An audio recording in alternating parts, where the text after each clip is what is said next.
Salut! Hey, ben bienvenue à notre premier podcast. Si c'est un podcast, c'est que c'est ça, t'en as peut-être pas.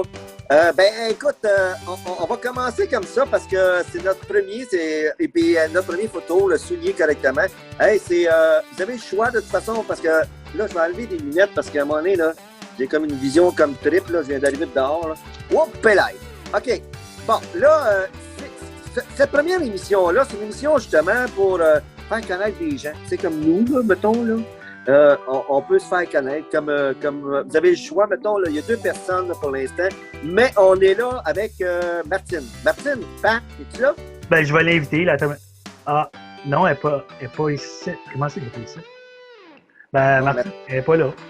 Martine n'est pas là? Bon, ça va bien. OK, c'est notre première, puis déjà, il manque un invité. Ben, écoute, Martine, on va la recevoir la prochaine fois, sans doute, elle va être là. Fait que c'est Dessine avec Martine. Pourquoi on fait ça, Pat? Sais-tu pourquoi on fait ça? Hey, avant qu'on dise pourquoi, Pat, peux-tu me dire, toi, là, t'es bien Patrick Hardy, c'est ça? Oui, c'est bien moi. C'est écrit sur mon baptistère. Patrick Hardy. OK, ça, c'est le choix A que vous avez. Oui. Puis le choix B, c'est JP Veillet. OK? Fait que vous avez à choisir, mettons, Oui. pour vous donner. Oui? Oui, ou l'iPhone de Jean-Pierre. C'est un ou l'autre. Ah, OK. Oui, parce que c'est l'iPhone de Jean-Pierre, c'est l'écran de Jean-Pierre. Là, j'ai JP.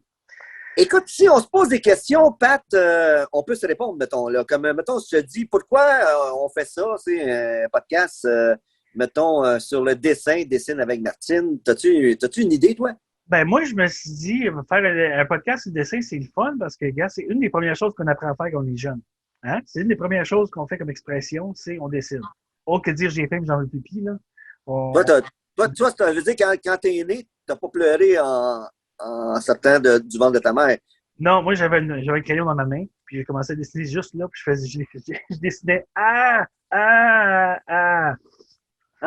OK. Ah ouais. Ah ouais. Ouais, c'est exceptionnel, c'est sans doute pour ça que tu dessines encore aujourd'hui. Ben, Oui. c'est un peu pour la même raison, moi aussi, parce que moi, ma mère me disait toujours, quand j'étais jeune, puis mon père il disait tout le temps, ça me surprend pas que tu dessines parce que quand tu as sorti avec un crayon. C'est un peu la même affaire. Fait que le crayon, je l'ai encore d'ailleurs, c'est le même. OK? Et ça fait une couple d'années, mais moi, je suis sorti avec le crayon. Mais, c'est Pat, je sais pas si tu vas être d'accord, mais dans un contexte comme on est, il faut en sortir un peu. Puis la façon d'en sortir, c'est de parler des choses qu'on parle pas beaucoup. Moi, j'ai l'impression qu'on parle pas de dessin, on parle pas de littérature.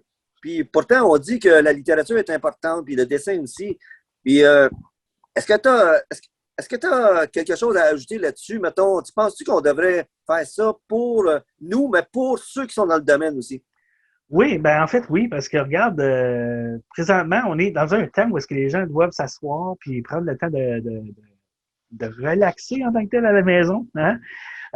Et puis souvent, on se demande qu'est-ce qu'on peut faire, qu'est-ce qu'on peut faire. Ben écoute, il y a des bonnes choses que tu peux faire quand tu es à la maison. Évidemment, tu peux lire un livre ou tu peux encore dessiner. Hein? Tu peux faire ça, les deux. Hey, mais je suis pas bon en dessin, c'est pas grave. Tu vas le faire pareil. Tu vas essayer au moins quelque chose. Parce que ton enfant, lui, mettons que vous restez à la maison avec vos enfants présentement dans le temps de COVID. Là. Vos enfants, eux autres, ils cherchent à passer le temps. Hein? Donc, si vous dessinez avec vos enfants, ben c'est quelque chose de fun que vous êtes en train d'expérimenter. Puis nous autres, ben, pour les personnes artistiques, comme toi et moi, nous autres, ça n'a jamais arrêté. On continue tout le temps. On est tout le temps en stade de production, tout le temps en stade de création. Là, vois-tu, comme nous, moi et toi, présentement, on a un projet, on travaille dessus. Ben oui, on travaille sur un projet qui s'appelle Le Pas-Rien. Et Ah puis, ouais. tu sais, bon, moi, j'ai écrit l'histoire, toi, tu as fait tes dessins parce que tu t'es imposé comme dessinateur dans ce projet-là. Mais, Je ne veux pas te couper, mais j'essaie de te couper quand même. C'est d'ailleurs à cause de ça qu'on a invité Martine, parce que Martine, elle est dans la bande dessinée que tu dis. oui, c'est ça, oui. On l'a inscrit dans la bande dessinée, mais elle n'est pas là aujourd'hui. Je viens de la texter, puis elle veut me dire qu'elle a eu une crevaison sur le bord de l'autoroute. Fait que, il faut qu'elle Ça ne te prend pas. On dirait qu'elle tourne de quoi, puis elle vient du Saguenay, hein, tu le sais. Hein? Donc, ben Puis, oui. écoute, moi, je vais te poser des questions. Je fais exprès pour te couper, puis c'est volontaire. Parce que je me dis tout le temps, c'est des fois, qu'est-ce que tu dis, ça a bien du sens, mais il ne faut pas t'en dire trop. Fait que je vais te couper tout le temps, dans ce temps-là, OK? Puis, essaie pas de faire pareil, parce que moi, je suis dur à couper. Mais en tout cas, Gab, moi, j'aimerais ça savoir vraiment, toi, là, Pat, tu dis que tu as commencé dans le ventre de ta mère, mais après, là, mettons, Tu as étudié où c'est pour. Est-ce que, premièrement, est-ce que d'étudier, ça t'a rendu service pour le dessin ou oui ou non? C'est fait un choix. Ça m'a aidé juste à améliorer le style de dessin, puis aussi approfondir mes connaissances. Parce que, tu sais, oui, tu connais les artistes comme Van Gogh, ben Picasso, tout ça, mais il y en a d'autres que tu connais moins, tu sais, comme Marcel Beauchamp. Fait que ça, c'est, tu sais, c'est des artistes que nécessairement ne connais pas. Comme Rembrandt, moi, je ne le connaissais pas avant que j'ai fait des études en histoire de l'art pendant en plastique. Là. Je connaissais ses toiles, mais je ne savais pas c'était quoi son nom. Mais tu sais que avant tout, il était sculpteur, par contre. Hein? Oui, ça, je l'ai su. Ça aussi, je l'ai appris en histoire de l'art. Donc, c'est vraiment, tu sais, C'est pas vrai, Pat, là. Il n'était pas sculpteur pendant tout.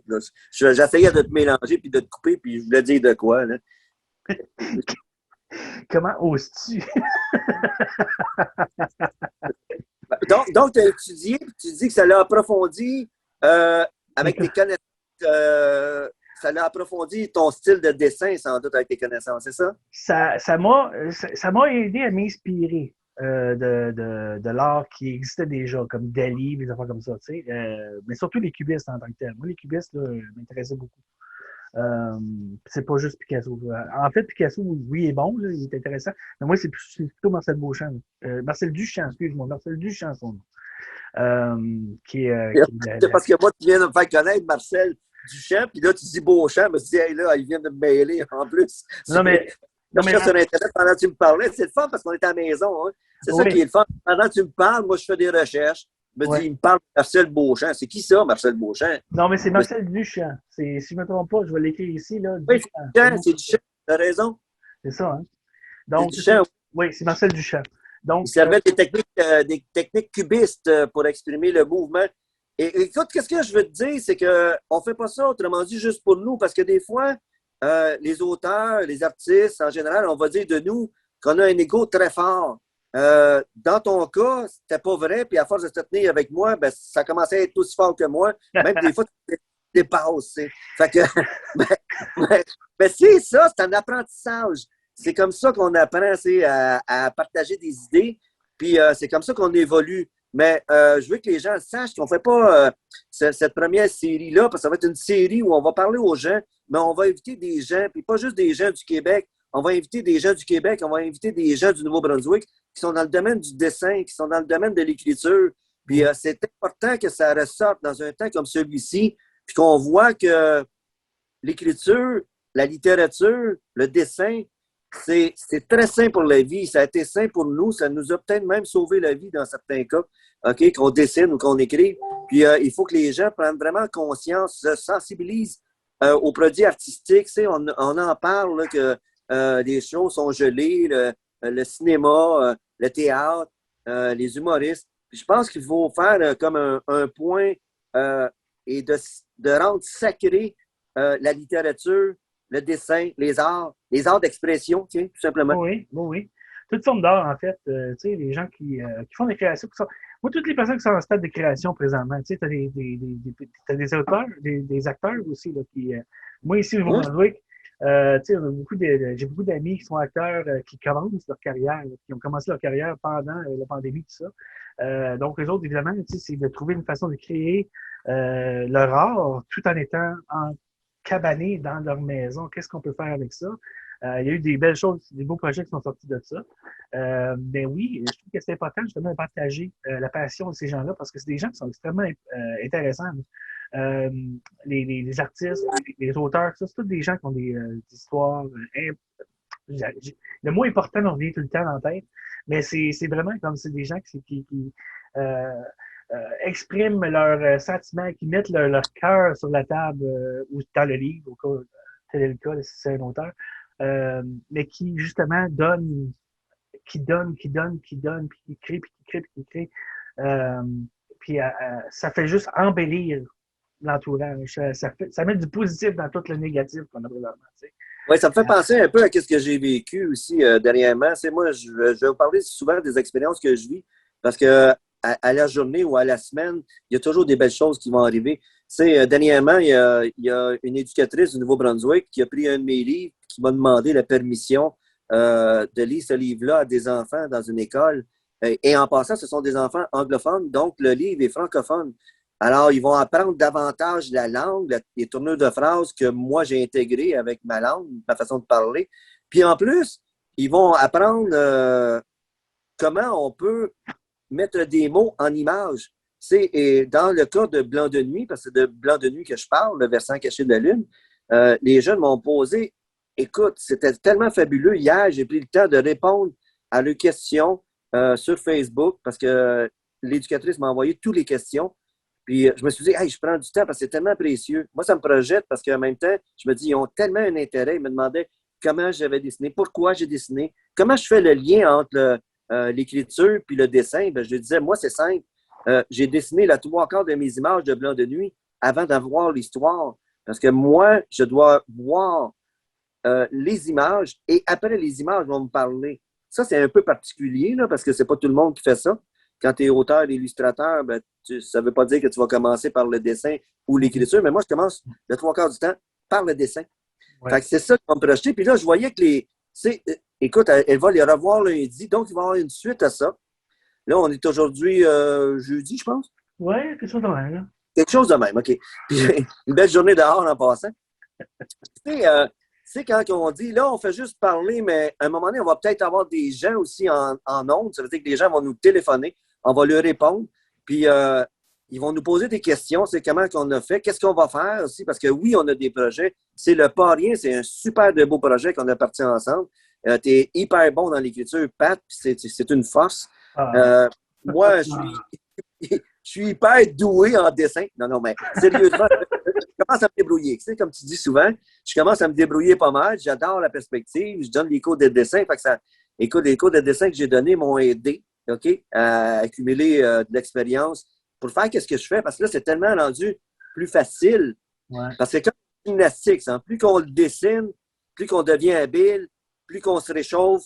Quand tu m'envoies des textes du parien, moi, j'en ai pour des minutes à me projeter. Quand je m'inspire de Martine, qui devient Cynthia aussi dans l'histoire, ben, à un moment donné, c'est une personne réelle. D'ailleurs, c'est une personne qui existe pour le vrai, Cynthia. Mm-hmm. C'est qu'on a fait des transpositions de sa personnalité. Puis, regarde, c'est justement que l'actuel nous inspire aussi. L'actuel nous inspire sur les expériences qu'on partage avec des jeunes, avec des éducatrices, avec des enseignants, avec toi, avec ta famille. Oui.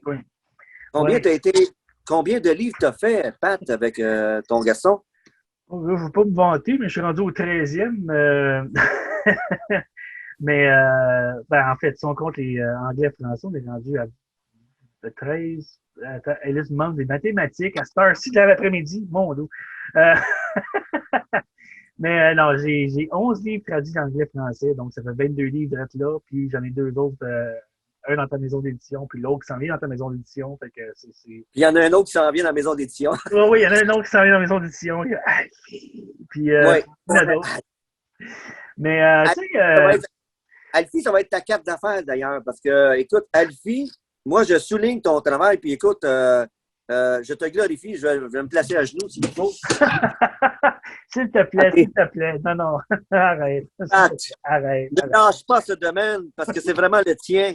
Et grâce à toi, je me motive moi-même. Bon, j'étais il n'y a pas longtemps. Merci. Écoute, non, mais ça, là, c'est... Moi, quand j'ai vu ton projet, il s'agit de partager avec quelqu'un pour que tu t'allumes une lumière en toi. Parce que moi, quand tu me l'as envoyé, ça ne prenait pas cette envergure que ça va prendre là ou que ça prend actuellement là. Mm-hmm. J'explique aux gens parce que quand tu m'envoies tes œuvres, tu me les envoies par email, par WeTransfer, des choses comme ça. Écoute, je les reçois, je les regarde. Mais quand j'ai vu tes dessins, moi, je me suis dit, wow, c'est tout un style. Tout de suite, comparaison. Non, je sais. Picatrix, on a fait des faces, on a ri comme des malades au téléphone. Mais Picatrix, c'est le contemporain de Picasso, de Braque et de tous ceux, et de Marcel Duchamp aussi. Parce que tu as une signature là-dedans qui est non commune. Non, je sais. Puis quand j'ai vu ça, moi, j'ai appelé mon représentant, un des représentants sur les presses. Puis j'ai dit, écoute, tu vas m'aiguiller. C'est sa carte d'affaires. On ne peut pas passer un livre comme ça avec Alfie. Là, vous ne connaissez pas la joke, mais Alfie, c'est rendu un running gag pour nous autres, c'est ça? Mais c'est ça qui arrive, hein, c'est que parce qu'en fait, l'idée du podcast, c'est un peu partie de ça aussi en même temps. Parce qu'on On a parlé de ça, mon deux gars qui se parlent presque tous les jours par téléphone. Tu sais, lui, il est à Berthierville, moi, je suis à Moncton. Tu sais, c'est... Puis on se parle tout le temps ensemble. Puis on dit, hey, imagine-tu si les gens nous écouteraient des conversations, tout ça, comment ils seraient intéressés. Puis là, on a fait, hey, qu'on le ferait pas pour vrai. Ça, ben oui. Fait que là, c'est pour ça qu'on est ici maintenant. Alors, bienvenue. Et là-dessus. Et puis, on ne se gênera pas non plus de donner des commentaires, des fois, mais on va essayer de ne pas le faire. On va essayer de le faire, c'est-à-dire sans blesser les gens. Oui.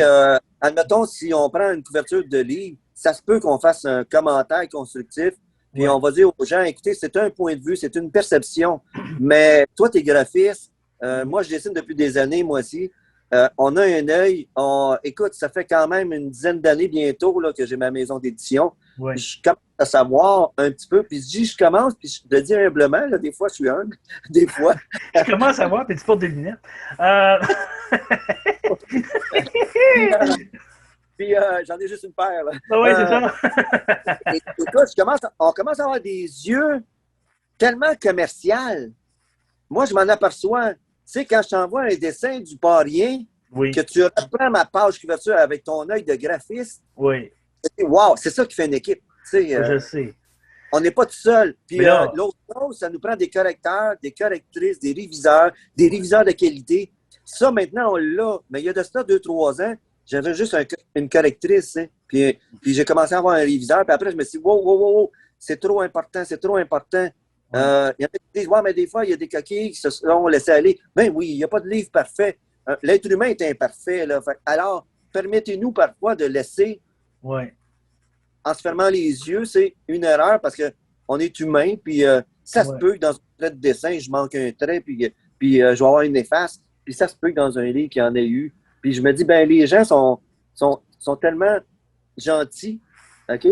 Puis c'est sûr qu'il y a des puristes qui vont dire, il y a une erreur. Ben oui, mais gars, je te l'ai déjà dit, Pat, dans un livre de Rembrandt qui a été fait à des millions puis des millions de copies, il manque un ES.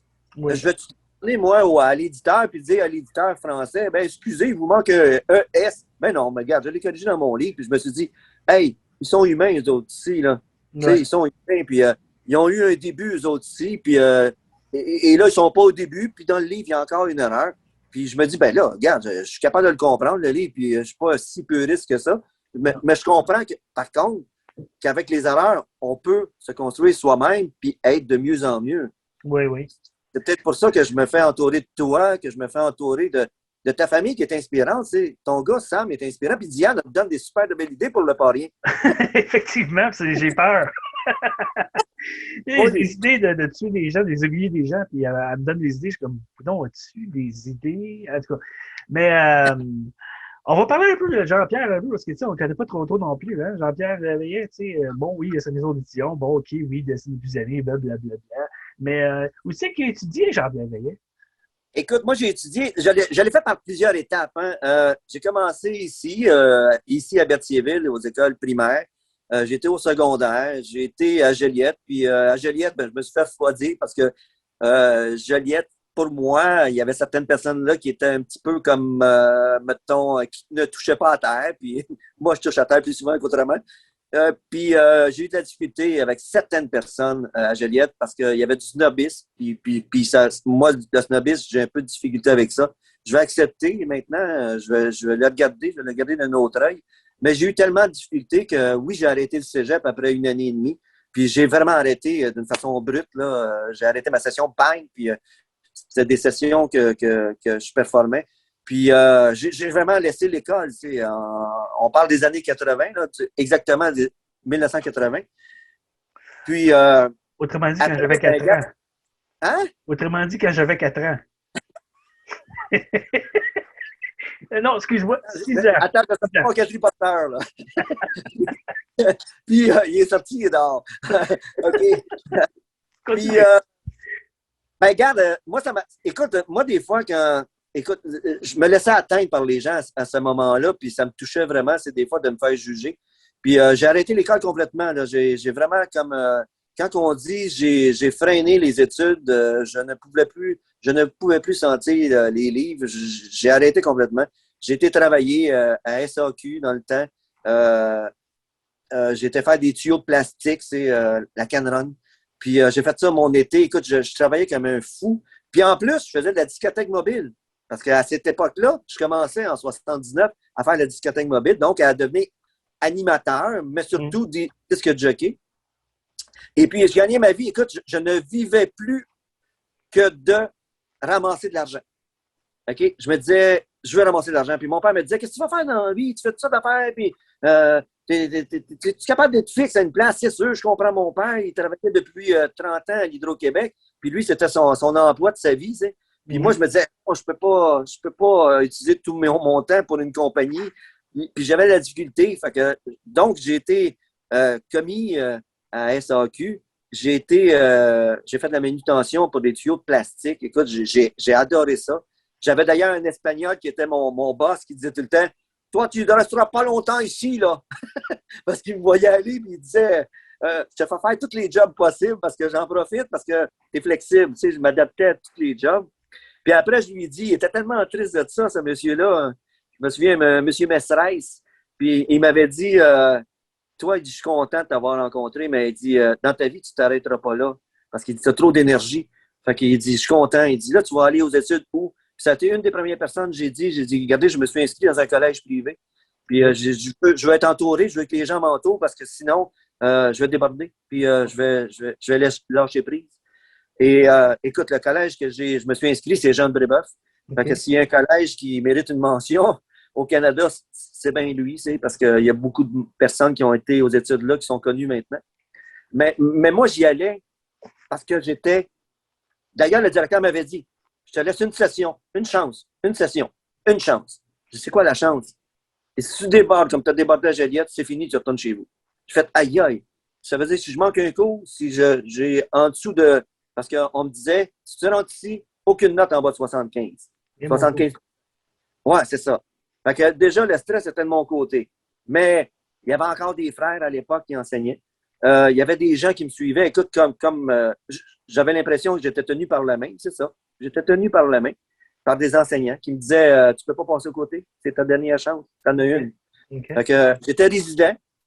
Moi, ça me fait rire parce que j'étais le pauvre de Brébeuf. J'arrivais avec mon sac à dos.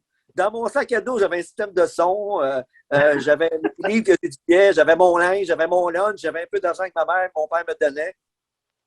Puis mon père m'avait dit en passant, il m'avait dit, je ne paierai jamais ces études-là, c'est toi qui les as choisies. Okay. Alors, j'avais des bourses Brébeuf. Une bourse Brébeuf, ils ne donnent pas ça à tout le monde. Non. Ils donnent ça à ceux qui en ont vraiment besoin. Oh, oui. Ça veut dire que j'avais un prêt, mais j'avais une bourse. La bourse était donnée par Brébeuf, pas par le gouvernement, par Brébeuf. Okay. Tous ceux qui donnent des dons dans les collèges, ça sert à ça. Ça aide ceux qui en ont besoin. Moi, j'arrivais, je faisais une demi-session, puis j'avais plus d'argent. Alors, le directeur m'a appelé dans son bureau et dit, j'ai besoin de te voir, c'est financier, viens, on va jaser. Là, il dit, ça va super bien tes notes. Tu as quelques mois derrière toi, tu as quelques années devant toi à franchir ici. Si tu aimes Brébeuf, on va t'avancer de l'argent. Faites, aïe, aïe. Je fais, ben voyons donc, vous allez me donner de l'argent. Tu sais, il n'y a pas personne qui m'a donné de l'argent jusque-là. Je la ramassais, puis il dit, non, on va t'en donner. Il dit, on va t'aider. Il dit, si tu aimes Brébeuf, si tu aimes les gens, il dit, on le voit, les gens t'admirent, les gens te respectent, tu fais pareil. Puis il dit, en plus, tu as été un de ceux qui a entré un sport qu'on n'avait pas ici à Brébeuf. C'était les arts martiaux. Je faisais des arts martiaux. J'ai commencé à Louisville, dans la région. Après, j'étais à Joliette au cégep. J'ai suivi mes cours. Puis à Brébeuf, il n'y en avait pas. Attends, alors, tu es en train de me dire que tu es une arme fatale, là? Tu es en train de me dire ça, là? Oh, OK. Wow. Yo. Puis, écoute, moi, j'ai été tellement ébloui de ça parce que le directeur le savait. Hein? Puis, le drôle là-dedans, c'est que je ne parlais pas anglais à l'époque. Je parle un peu, mais pas beaucoup plus aujourd'hui. C'est très vrai. C'est très, très vrai. Ça, alors, le directeur, il me dit, tu as fait des pieds et des mains pour faire entrer l'école de Chung Lee, qui était le taekwondo à l'époque. Puis, il dit, tu ne parles pas anglais? Il dit, comment tu as fait? Ben, j'ai parlé à sa secrétaire, puis elle a parlé 2 langues. Fait, j'ai dit, traduisez, qu'est-ce que je veux dire, Chung Lee? Puis j'ai dit, Chung Lee, je l'ai vu dans ma région, dans la Nadière. Fait que j'ai négocié avec lui pour qu'il vienne à Brébeuf, puis j'ai dit, regardez, si ça ne fonctionne pas, là, je vous garantis, je vais payer. Si on a 5 élèves, je vais payer pour. Mais il dit, avec quel argent? Fait qu'il demande à sa secrétaire, avec quel argent? Ben, j'ai dit, écoutez, je vais trouver Une bourse Brébeuf! Tu sais quoi? T'as manqué ta chance là. T'aurais pu dire, t'aurais pu faire peur au directeur de Collège Brébeuf. Comment t'as fait? Comment tu as parlé? J'ai parlé avec mes mains! Roger! Yo! Puis, écoute, ça a été une des premières choses que j'ai eues. Puis après, la seule chose que ça faisait, par contre, il y avait beaucoup de sportifs. Puis nous, à Brébeuf, on avait une aréna. Mm-hmm.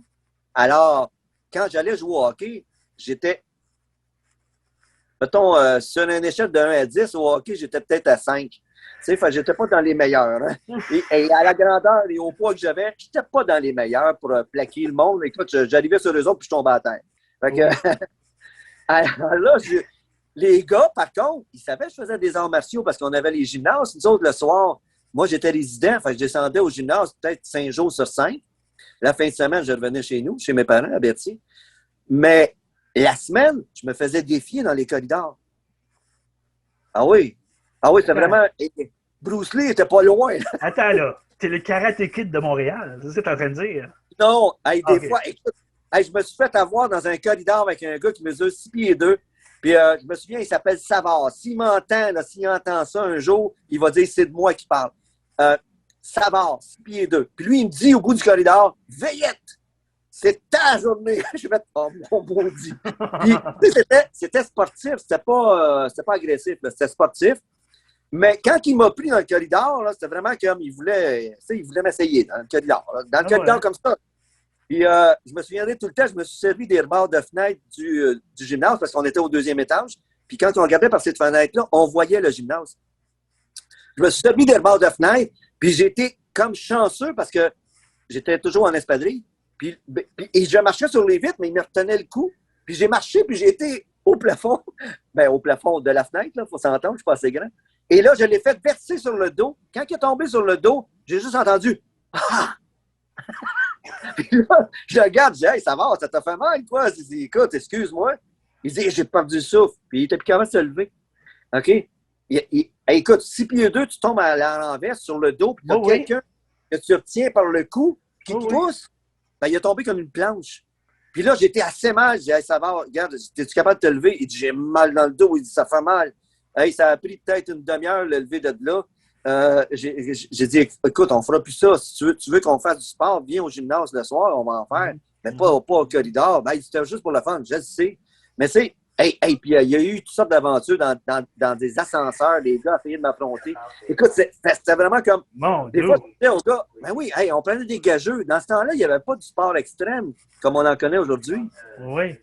Mais il y avait des jeunes qui disaient, mettons, ils venaient au gymnase et ils disaient, OK, on s'essaye pendant 5 minutes. Celui qui va tenir debout, mettons, le plus longtemps. Écoute, c'était malade, c'était vraiment fou. On avait du fun, par contre. Il n'est jamais arrivé d'accident. Il n'est jamais arrivé d'accident. Je vois ça, mais pour en revenir à l'art... c'est les arts. Parce que c'est un podcast sur l'art. Tu sais, c'est...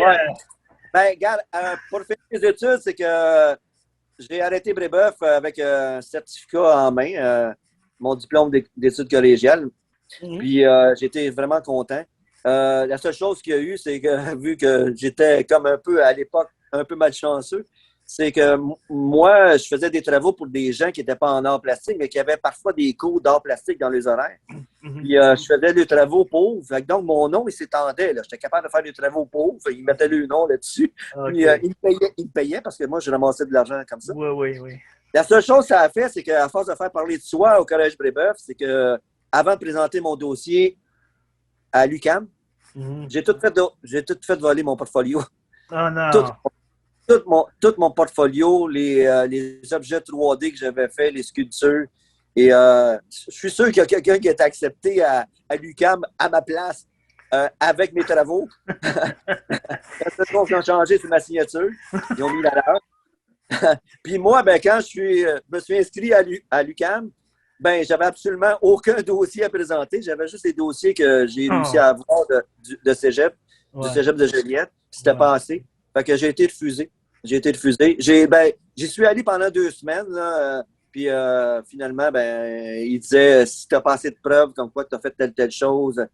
Puis finalement, j'ai arrêté parce que je me suis découragé là aussi. Fait que j'ai arrêté l'UQAM. Et c'est juste depuis Écoute, c'est en 2006 que je suis retourné aux études, fait que ça fait quand même pas si longtemps que ça. Ouais, ça fait juste Et là, j'ai suivi mon bac en enseignement. Fait que j'ai mes cours. Ah, wow! Ouais, Fait que pour ma part, merci d'avoir demandé. je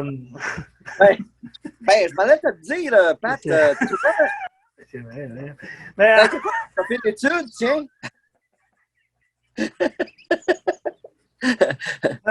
Moi, en fait, c'est drôle parce que là, tu le sais, je suis en train d'écrire un livre, justement.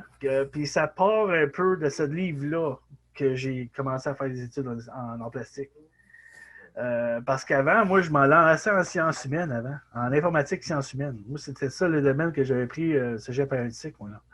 Mais comme toi, au secondaire, j'étais pas le plus populaire à l'école, là. C'est pour ça que mes notes avaient plein de dessins dans les marges. Tu sais. Généralement, les gens qui ne sont pas trop populaires, c'est ceux qui ont le plus de dessins dans les marges dans leur classe. Parce qu'ils ont besoin de s'échapper de ce qui se passe autour d'eux autres. Fait qu'ils s'imaginent des mondes ou quoi que ce soit. Mais quand j'étais au cégep aéronautique, j'ai commencé à l'informatique parce que je pensais que j'étais pour devenir un informaticien. Mais j'ai continué à dessiner pareil. Après, j'étais en sciences humaines parce que c'est facile, les sciences humaines, apparemment. Mais apparemment, c'était pas facile parce que là, j'ai été resté en appartement, mais il y a une affaire avec un voyage à Victoria avant ça qui a comme fait que j'ai mélangé mes cours un peu. Puis il y a d'autres affaires qui ont fait que je me suis mélangé aussi. Ça va être dans le livre, ça, j'en parlerai pas trop. Mais quand je suis revenu, quand j'étais en appartement, mes parents m'ont dit OK, ben là, tu as lâché des études, c'est beau. Tu vas prendre ton année là, à rester en appartement, vivre ta délinquance adulte, puis tu vas t'inscrire en quelque chose pour septembre. Fait que je dis OK, je m'en vais en plastique à Rivière-du-Loup. Moi, j'essaie de m'éloigner le plus possible de mes parents dans ce temps-là. Puis finalement, ça n'a pas marché Rivière-du-Loup parce que c'était trop loin, puis mes parents ne voulaient pas payer le logement, tu sais. Je dis, ben, je vais me trouver une job. Ils disent, non, on sait qu'est-ce qui arrive quand tu trouves une job, tu lâches les études. Fait que non, il n'y a pas question que tu trouves une job. Tu vas venir à Montréal, tu vas rester à Montréal. Trouve-toi un cégep à Montréal qui offre l'art plastique. Fait que c'était Saint-Laurent pour moi. Et Saint-Laurent, ben, c'est un cégep qui est assez flyé, mettons. C'était en art plastique ou c'est. Oui, en art plastique, Saint-Laurent, ouais. En graphisme. Saint-Laurent en graphisme aussi. Non. Mais je suis graphiste à Saint-Laurent, mais dans ce temps-là, moi, c'était l'art plastique. Moi, dans le temps, c'était je vais vivre de mon pinceau. Puis, avez-vous noté le petit look sarcastique, ça? Ouais. Je vais vivre de mon pinceau, ouais. Fait que ce qui est arrivé, c'est que c'est ça, j'ai fait mon art plastique, j'ai gradué de ça, mais ensuite, mes parents ont dit bon, vas-tu aller en art plastique à l'université? J'ai dit ben non, es-tu folle, je suis pas assez talentueux. Fait que j'ai été en histoire de l'art à la place. Puis ma prof d'histoire de l'art m'avait jamais pris au sérieux. J'ai pas dit, elle dit t'en vas pas en histoire de l'art, dis-moi en histoire de l'art. T'as pas ce que t'as besoin pour l'histoire de l'art. Fait que finalement, l'histoire de l'art, elle avait raison. J'avais pas le côté recherchiste, tu sais. Parce que l'histoire de l'art, c'est beaucoup de projets, surtout à l'Université de Montréal, c'était des projets de recherche sur un artiste, sur mouvement contemporain, des affaires comme ça. C'était vraiment. On avait accès à des bibliothèques extraordinaires. J'avais accès à la bibliothèque de l'architecture canadienne, du musée canadien de l'architecture, quelque chose comme ça. Une grosse bibliothèque là, en plein centre-ville à Montréal. Puis c'est vraiment, il faut que tu prennes un rendez-vous pour aller dans cette bibliothèque-là. Puis tu peux pas sortir les livres. C'est comme, il faut vraiment que tu restes sur place, tu prends toutes tes notes. Puis si tu as besoin de revenir après, tu prends un autre rendez-vous pour retourner. Fait que c'est vraiment, c'est un monde que moi, j'aime pas trop parce que je suis pas Sherlock Holmes. OK? Fait que quand j'ai commencé à jouer de l'improvisation, là, l'improvisation a pris le dessus de l'histoire de l'art parce que l'improvisation, c'est encore de la création. T'sais? Fait que moi, créer, c'était tout le temps ça mon affaire. Moi, je voulais créer. Fait que ce qui est arrivé à ce moment-là, ben c'est ça. J'ai lâché les études universitaires pour aller à la Coupe universitaire d'improvisation à Ottawa cette année-là. Puis là, après, quand j'ai eu mon fun, les parents ont dit bon, ben là, il faut voir que tu trouves un emploi. Fait que j'ai travaillé des affaires centre d'appel, des affaires comme ça, tu sais. Où est-ce que j'ai rencontré ma femme, une monctonienne. Puis là, ben, c'est en déménageant ici. En 2006, moi aussi, c'est drôle parce que moi aussi, en 2006, j'ai retourné aux études. 2005, en fait, moi. Puis c'était en graphisme. À un collège Mackenzie ici à Moncton. Puis Sam est né cette année-là, mon garçon. Il est né en 2006. Fait que quand j'ai gradué, j'avais un bébé dans mes mains. Donc, j'ai vraiment gradué. Je suis passé d'un petit gars à un père. Puis en même temps, j'ai passé d'un artiste à un graphiste. Donc, j'ai vraiment utilisé mon côté visuel, graphique pour et la création. Puis là, ben, c'est ça. Moi, je suis propriétaire moi-même de ma propre compagnie aussi. Propriétaire de compagnie de graphisme, c'est ça. Là. Je suis engagé par du monde qui ne me paye pas souvent. Mais mais écoute, je veux pas l'avoir d'une autre façon. C'est comme, vraiment, j'adore ça. Ah ouais, ça, ouais. Regardons ça, ça a l'air familier. Mais, l'émission là-dessus, là. Mais c'est ça, je l'aurais pas d'une autre façon maintenant. J'ai tellement de fun à faire des projets, tout ça. Même quand tu m'envoies des dessins, tu sais, là, pas rien. Quand tu m'as envoyé la couverture, justement, je dis, ah, tu sais, j'ai une idée. Puis quand j'ai ajouté dessus, t'as fait comme, wow, tu sais, comme, c'est vraiment, c'est fantasmagorique, tu sais, fait que c'est le fun, de se faire dire ça. Des fois, quand tu fais quelque chose, puis c'est beau, mais tu essaies de faire quelque chose qui le fait encore plus beau. C'est, fait que c'est ça. Moi, on le voit, c'est en associant vraiment les. Tu sais, si on se ferme à nous-mêmes, puis oui, un artiste peut devenir égaux si tout le monde dit c'est beau, c'est beau, c'est beau, puis lui, il croit, puis il dit ah ben c'est beau, je suis bon. Puis s'il performe avec lui-même, puis. Mais si on ne s'ouvre pas aux autres, moi j'ai l'impression qu'on évolue pas mal moins. Oui. J'ai remarqué une affaire aussi. Je ne sais pas expliquer, mais j'ai remarqué aussi une affaire pour les artistes. On a beaucoup de difficultés à accepter les commentaires. Ben oui. Positifs. Pourtant, tu sais qu'à l'université à Trois-Rivières, il y avait un cours, je me souviendrai tout le temps de ce cours-là, une enseignante, Guylaine. Guylaine, c'était un ego très fort, là, Guylaine, l'enseignante. Puis, elle était dure à faire changer d'idée parce qu'elle, elle disait tout le temps, on va analyser vos œuvres. Quand on avait terminé chaque œuvre qu'on faisait, c'est une analyse, mais de la classe, elle était là. Elle donnait son propos parfois à la fin, parfois au début. Mais quand c'était analysé, là, elle disait tout le temps, si vous avez une belle ouverture, vous allez passer au travers de ça. Mm-hmm. Et parfois, j'ai vu des jeunes qui ont pleuré. Là, bon, oui, non, c'est sûr. avec des commentaires. Ouais. Puis elle nous rentrait dedans, là, pas à peu près. Là. Puis moi, je disais tout le temps, Guylaine, quand tu vas commenter mes œuvres, essaie de pas trop m'érafler. Mm-hmm. Parce que moi, je vais te définir tout ce que tu vas te dire. Ouais. Puis ça finira pas là. Là. Je vais te définir tout le temps. Parce que je sais d'où je passe, je sais d'où j'ai passé. Puis j'ai pas 23 ans, j'ai pas 26 ans, j'ai pas 30 ans. C'est ça. J'ai comme un vécu. Oh, ouais. Puis, ben, malgré ton vécu, tu peux ne pas être un artiste. Ça, c'est pas grave. Moi, il y a des gens qui m'ont toujours dit, puis j'ai dit, je te le dis, là, Frédéric Bach, il m'a toujours dit, quand j'allais le voir, ne dis jamais que tu es un artiste. Laisse-le découvrir par les autres. Eux, ils vont finir par te mettre un nom dessus. C'est ça. Fait que ça, là, moi, je me disais tout le temps, je ne suis pas un artiste parce que je crée, là. Je ne suis pas un artiste parce que je fais, puis là, je suis dans une classe, je suis après à apprendre. Puis, écoute, des fois, là, elle me disait des commentaires, ça pouvait être blessant, mais quand tu analysais correctement ce qu'elle disait, c'était quand même pour que tu rebondisses à ce qu'elle dit. Mm-hmm. Soit que tu rebondisses avec des mots ou que la prochaine œuvre que tu fais. Écoute, moi, des fois, là, elle me disait tout le temps, c'est trop symbolique, tes choses. Sors de ça.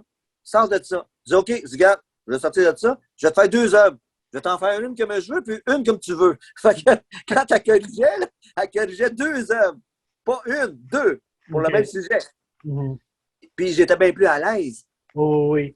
Non, mais ça nous rend comme ouvert. Moi, quand quelqu'un me dit des commentaires, c'est, mettons, tu connais le clown que je fais, c'est le clown qui fait lire les enfants.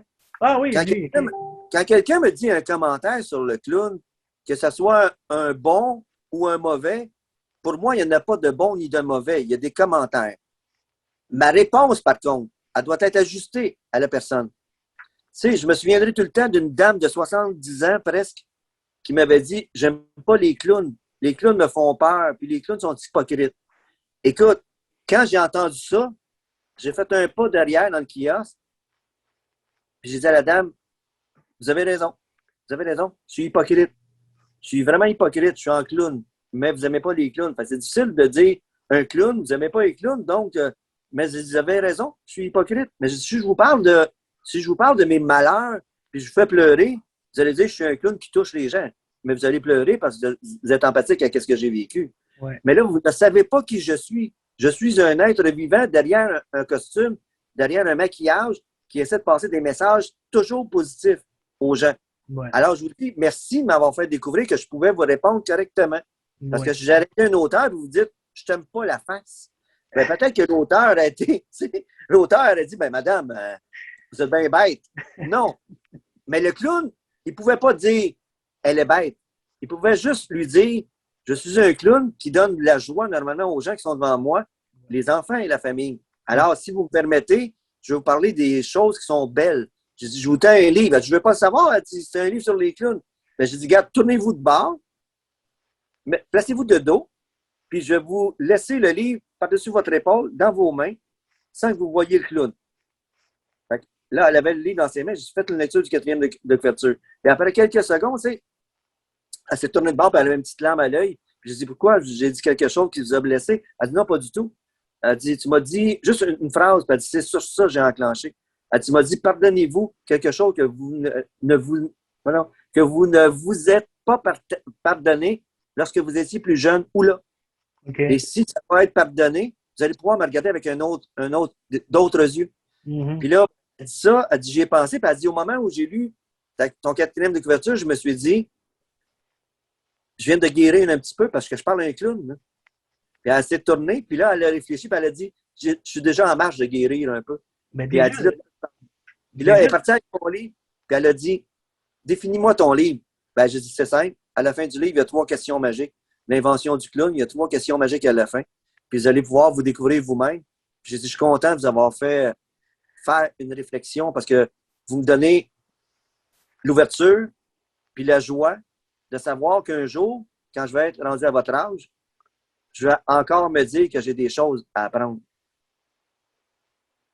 Yes, sir. Je veux parler, monsieur le professeur, je peux te parler? Oui. Ah, ben ouais. L'élève qui laisse sa main dans la classe, vas-y, là.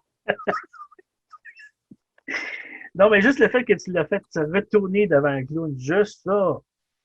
Quand elle s'est retournée de bord, juste ça. Parce qu'habituellement, quelqu'un qui n'aime pas les clowns, qui a peur des clowns, ne va même pas se retourner devant un clown. Non. Donc, c'est sûr que... juste le fait qu'elle s'est retournée elle-même. Tu vois, ça, là, je l'ai appris quand j'enseignais. J'ai appris premièrement à faire confiance aux jeunes. Dans les classes que j'étais en adaptation scolaire. Je ne sais pas si tu sais, mais l'adaptation scolaire, c'est pas des anges gardiens qui sont devant nous. Là. Puis ils ont 14, 15, 16 ans. Moi, il y en avait là-dedans qui étaient maganés par la vie. Là, qui étaient maganés par la vie. Puis que je ne devais pas jamais blesser. Jamais blesser. Mais essayer de les intéresser à quelque chose, c'était pas évident. Puis quand j'ai commencé à essayer de travailler là-dessus, là, comment les intéresser à ce que je vais leur donner, qu'est-ce que je vais apprendre, mais qu'est-ce que je vais leur montrer pour qu'eux puissent l'apprendre.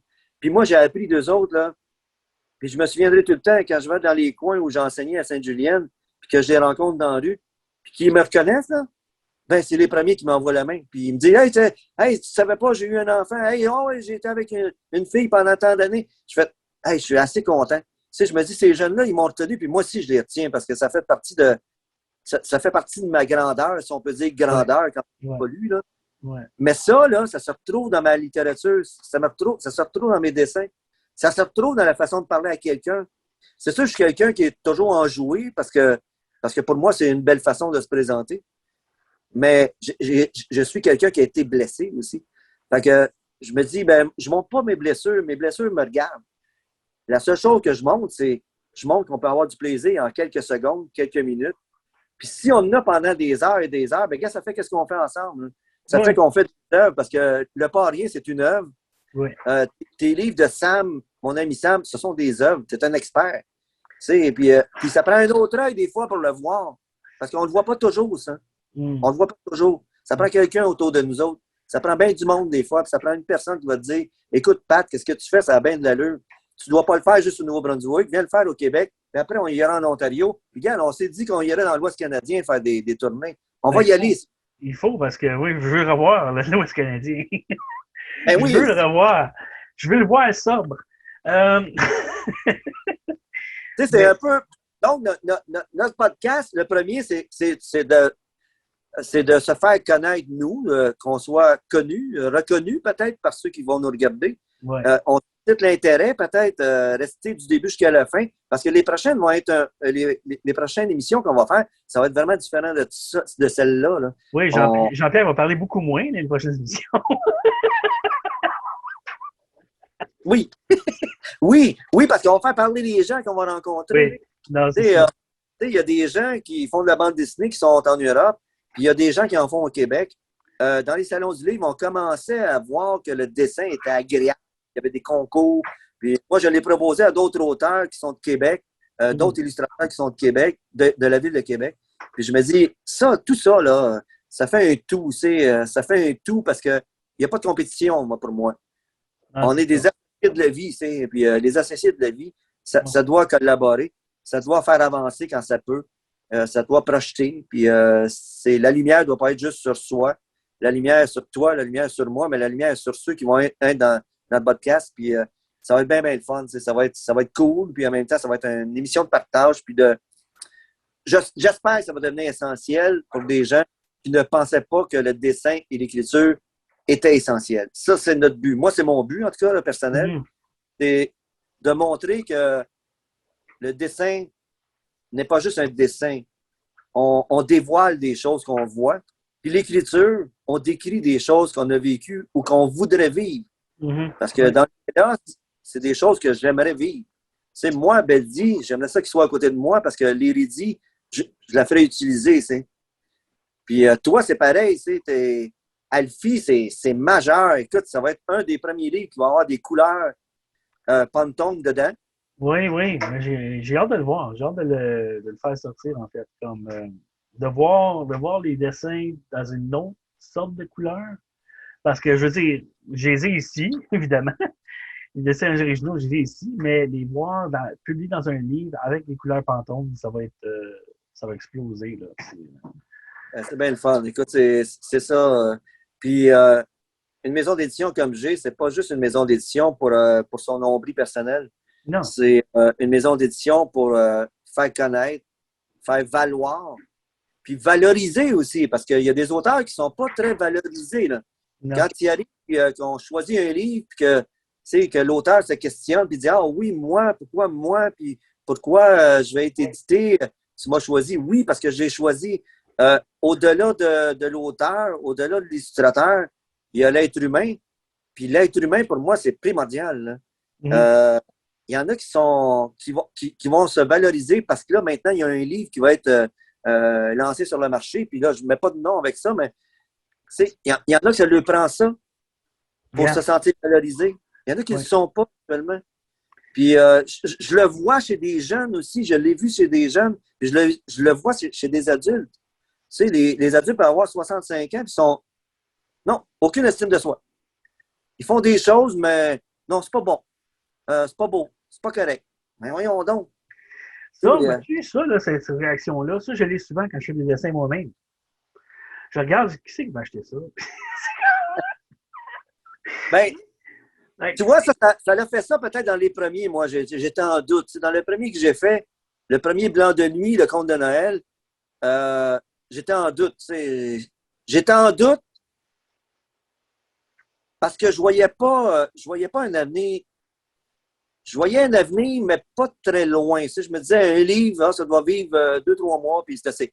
Ouais. C'est pas ça. C'était un conte de Noël, puis le conte de Noël, il se vend encore. J'ai fait une suite avec ça, avec les 2 livres après, de Blanc de nuit. Puis là, je me dis, c'est ceux qui me font réaliser que le livre était quand même assez bon, là, entre guillemets, c'est moi qui le dis, mais c'est qu'ils reviennent. Ouais. Il y a encore des ventes. On le présente dans les salons du livre. Il y en a encore qui ne l'ont pas vu. Puis pourtant, si tu calcules le nombre de kilomètres que j'ai fait en 3 ans, c'est 148 000 kilomètres avec mon auto. Oui, ça, c'est yeah. Si tu calcules qu'il y a, je ne sais pas, 50 000 personnes et plus là, à Québec, puis qu'il y en a peut-être 50 000 personnes que j'ai vues à Montréal, puis qu'il y en a peut-être un 10 000 à Moncton, je ne sais pas, là, mais ça veut dire qu'il y a toujours des gens qui ne voient pas, qui ont des familles peut-être plus réduites, puis ça donne qu'ils n'ont pas passé devant toi. Je me souviendrai tout le temps dans un dernier salon que j'ai fait, il y a une dame qui m'a dit « Je t'ai vu, mais je pensais que tu écrivais juste pour les jeunes. » C'est pour ça que je n'ai pas arrêté devant le clown. Elle a dit « Un clown, moi, c'est un clown. Fait que Puis, tu sais, t'étais là, t'étais aux côtés de moi, si tu Oui, t'en oui, souviens. oui, je suis là, j'étais là. Je me rappelle exactement de quelle banane tu parles. Mais écoute, elle n'aura pas à s'inquiéter parce que dans une couple de mois, tu vas avoir des livres pas mal adultes. Pas trop X, mais pas mal adultes. Comme Oui, celui sur lequel je travaille présentement, c'est un livre adulte. oui, oui, oui. Ben, Fait que, puis garde ça va rentrer dans un créneau. c'est ça. Le livre qui est écrit présentement, c'est un créneau qu'on a créé, là. Oui, oui. Tu sais, avec le tien, va entrer un autre livre d'un auteur qui vient tout juste d'envoyer le contrat, là. Puis lui, c'est hard, son écriture. Tu sais, il se passe des scènes où ça se peut que ça coupe. OK. Tu sais, ça se peut qu'on sente ça fait mal. Tu Ouais. sais, puis ça fait mal physique, là. Là, je Oui, me dis, là, il y a un marché. Moi, c'était pas dans ma ligne de marché, mais de la maison d'édition, mais c'était trop jeunesse. Mais le tien n'est pas dans une ligne de marché jeunesse. non. Tu sais, c'est peut-être ado 15 ans. 15 ans et plus, je dirais même. Même, je Plus. dirais, ouais, 15 ans et plus, parce que oui, je veux dire. Mais, écoute, ça fait partie du quotidien, hein. C'est comme, c'est la réalité qu'on a aujourd'hui. Maintenant, euh, oui, la maison d'édition qui est jeunesse, c'est super. C'est comme, j'ai découvert la maison d'édition, c'est quoi, ça fait 3 ans de ça déjà? 3 ans? Oui, Non? ouais, Ouais, ouais, 3 ans, hein? ouais. Fait que c'est ça. Fait que là, j'ai découvert tout ça. Puis là, nous autres, on est en train de découvrir tes livres avec Lielos puis Blanc, tu sais. Moi, je suis en train de lire Lielos avec Sam, puis ma femme lit Blanc avec Sam. Fait que, on est en train de découvrir le talent de l'auteur Jean-Pierre Veillet et de ce dessin. Et puis Sam, c'est un des premiers romans en tant que tel qu'il lit, tu sais, qui est vraiment, qui n'est pas trop d'images, parce qu'il y en a des images au télé, mais c'est pas, tu sais, comme un bande dessinée. Fait que c'est vraiment un des premiers livres qu'il lit, puis qui suit l'histoire, qui est au courant de ce qui se passe. Parce que, je vais dire tout de suite, pour ceux qui ne le savent pas, mon garçon est autiste. Donc, pour lui, la compréhension des textes, des fois, c'est difficile. Mais pour Lielos, il n'y a pas de difficulté. Il sait exactement ce qui est rendu l'histoire. Tout ça. Donc, tu vois que c'était écrit, je dirais pas d'une façon simple, mais d'une façon où est-ce que les. Mais t'as raison quand tu dis d'une façon simple, parce que j'ai un cerveau qui est simple. Ah, OK. J'ai un cerveau, moi, dans ma tête, j'ai un cerveau d'ado, là. J'ai OK, pas un. oui, ça, c'est vrai. Fait que, c'est pour ça que je dis j'ai aucune difficulté. J'aurais de la difficulté à écrire pour les adultes. C'est pour ça que j'ai été bloqué à un moment donné de ne pas faire de suite à l'invention du clown. Oui, Puis oui. de ne pas être capable d'écrire aucun autre livre pour les adultes. Pas Mm. que j'aime pas les adultes, j'admire pas les adultes, mais je suis incapable de faire. Tu sais, un vin, ça devient mature. Une Ouais. personne, ça peut devenir mature. Mais mon écriture, je suis pas capable. Je suis pas. OK. Fait que oui, c'est simple. J'accepte le mot simple. Je suis content que OK. ça ait contact avec Sam. Oui. Parce que Sam, il a une belle personnalité. C'est un bon petit bonhomme. Et là, c'est un grand bonhomme parce qu'il me dépasse là, quand je vais le revoir. On l'a vu tantôt passer en de moi. Hein. Mais Mais oui, non, il devient sa propre personne. Il est en train de, il est dans cette phase-là. Là, mais tu sais, quand on fait les salons du livre, le fait que, tu sais, l'histoire de la mascotte, tu sais, le 12e livre qu'on a dans ta maison d'édition, là, c'est mon émission Rencontre le clown, ça a été un moment marquant pour Sam, ça, là. Hein? Ça a été, tu sais, il a développé tellement une amitié avec toi là-dessus, là, avec ça, avec cet événement-là, ah oui. que de savoir qu'il lit tes livres présentement, que c'est toi qui les as écrits, ça rend ça encore plus spécial parce qu'il dit je connais l'auteur, tu sais, je connais la personne qui a écrit le livre, puis je connais la personne qui a fait des dessins. Puis cette personne-là a le bonheur de travailler avec mon père. Fait que, tu sais. Hey, c'est un peu une autre raison qu'on fait ça aussi. Tu sais, c'est de humaniser un peu l'auteur, Ouais. humaniser un peu l'illustrateur, l'artiste, premièrement, là. Ouais, Parce ouais. que moi, je dis que tu es un artiste, puis moi, je dirais pas que je suis un artiste, mais je vais te le dire. Puis, Mais toi, t'es tu sais, comme un artiste. ouais, Ah non, non, t'es un artiste aussi. je suis en apprentissage. Je suis en apprentissage. Puis, tu sais, mais juste ça, là, que les gens voient que, tu sais, c'est juste une job différente qu'on fait, là. Mhm. C'est, le comédien fait la même chose, tu sais. On va le voir sur les écrans, mais dans le fond, là, il est humain, il va manger, il va aller aux toilettes, il va se laver les mains, il va faire attention, lui-ci. Il revient dans le public. Tu sais, il y en a qui portent ça trop haut, peut-être, là, parce qu'il y en a qu'on le voit qu'ils sont. Là, ben, on ils le font, puis c'est correct, c'est eux. Mais moi, ça me porte pas, ça. Moi, je suis pas capable de. Tu sais, quand je vois des jeunes qui me posent des questions, puis je vais prendre tout le temps qu'ils veulent pour que je leur réponde. Ouais. Et eux aussi ont une importance dans la vie. Eux aussi sont importants parce que eux, ça va être peut-être notre source de motivation à un moment donné. Mm-hmm. Il y a un paquet de jeunes qui m'ont motivé à faire des personnages pour l'ILS. Mm-hmm. Puis je me dis, ben Sam, écoute, je serais honoré de voir un personnage de Sam dans mon tome 6 que je suis après écrire, là, que je prends du temps plus pour écrire le parrain. Là. Oui, je ne vais pas laisser commentaire là-dessus. Mais... non, mais c'est un lien, c'est tellement différent. Les années 70-80, ça me parle. Oui. Comme, en plus, on a des gens qui se sont impliqués dans le livre qui m'inspirent. C'est Cynthia Martin, c'est comme wow, c'est comme ma vedette. Là. Puis dans le livre, c'est comme majeur. Mm-hmm. C'est de dire que dans ce livre-là, il y a une perruche, puis de savoir que Cynthia a déjà eu, étant jeune, une perruche, sans que je le sache. Je me dis, il y a des liens de synchronicité là, qui sont extrêmes. Mais ça, l'idée de faire les années 80, c'était pas, au départ, c'était pas ça. Là. Nous autres, on n'avait pas l'idée de faire ça les années 80. C'est venu comme ça de même. Pourquoi on ne ferait pas ça les années 80 juste parce que? Pourquoi pas? Puis, ben oui, pourquoi pas? Moi, ça me parle tellement parce que, écoute, puis gars, je parlais à des jeunes là, qui ont 29-30 ans, là, ma locataire ici. Puis, elle me disait dernièrement, là, ils sont sortis tous les deux en même temps, puis moi, je les ai rencontrés. Puis là, il y avait des lunettes fumées, c'est un peu contemporain à la. Tu sais, les lunettes style. Tu sais, sont comme ovales. OK, oui. John Lennon, quasiment? Ben, non, John Lennon, il y en a qui en ont comme ça, mais plus. Mais plus le long. Tu sais, Bruce Lee ou Steve McQueen.